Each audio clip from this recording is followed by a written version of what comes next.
Hello and welcome to the Cornwall Iron Furnace. Today the topic of our video is going to be an outbuilding on the property of Cornwall Iron Furnace. It's one that we call the Abattoir. This is a really wonderful Gothic revival styled building, but had a very mundane purpose, which was the processing of meat and also for smoking meat.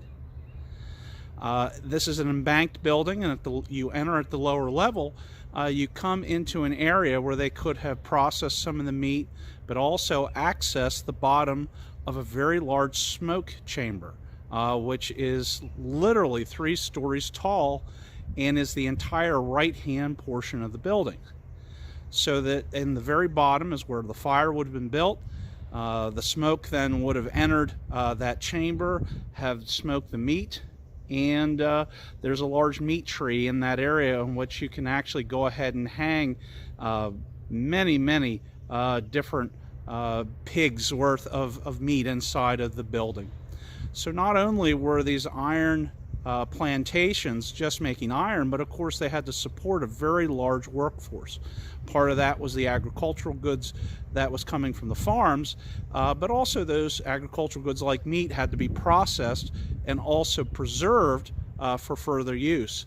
So this building, even though it's a very high style building, also built most likely in the 1850s, it had a very mundane usage, just like you would have seen on many other farms located in and around the Lebanon Valley. Very few buildings on our site really capture people's attention, like the Abattoir on Cornwall Iron Furnace. And of course this building had been used in the processing of meat.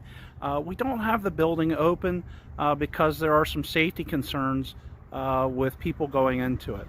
But today, through this video, I'm going to take you inside in the upper level of this building. So let's go inside and see what we have to see.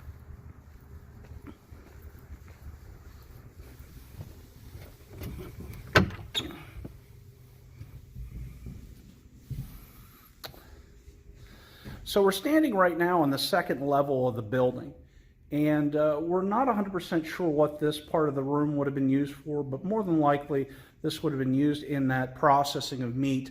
There would have been a lot of meat to load into the smokehouse section of the building.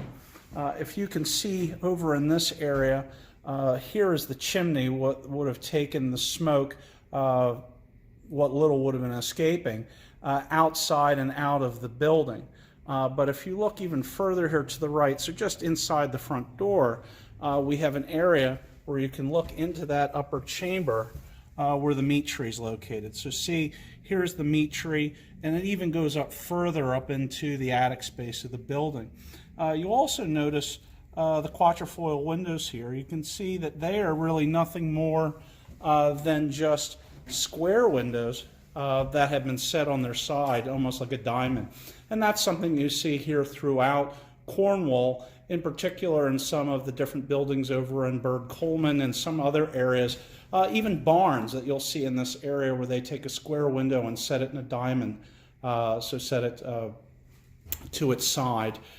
And if you look, what they've done then is just taken a wooden frame and made the quatrefoil windows.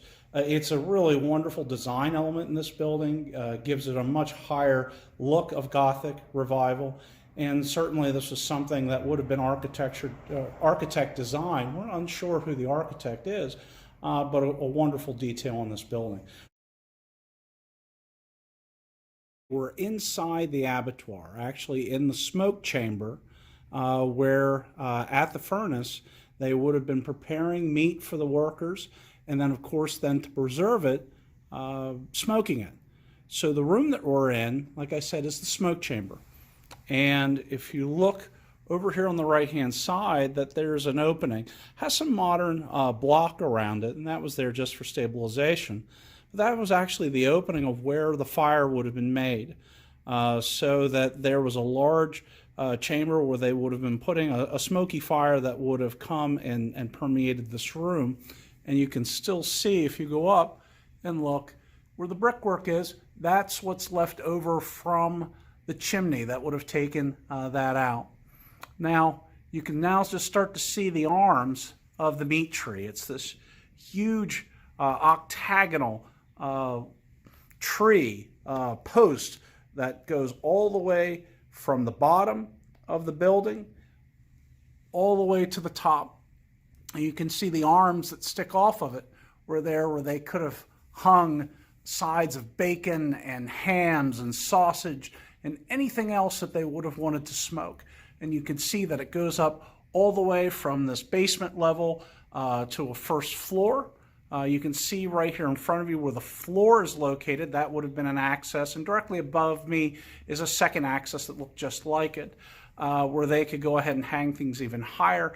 And then you can see that it extends even further into what would have been the attic level of this building as well, so that you would have had workers that would have filled this entire space with meat, and then after starting a fire, letting that burn for a couple of days, very smoky, would have been able to preserve a vast amount of meat here for the iron plantation. I hope you enjoyed this video and a behind-the-scenes tour inside the abattoir at the Cornwall Iron Furnace.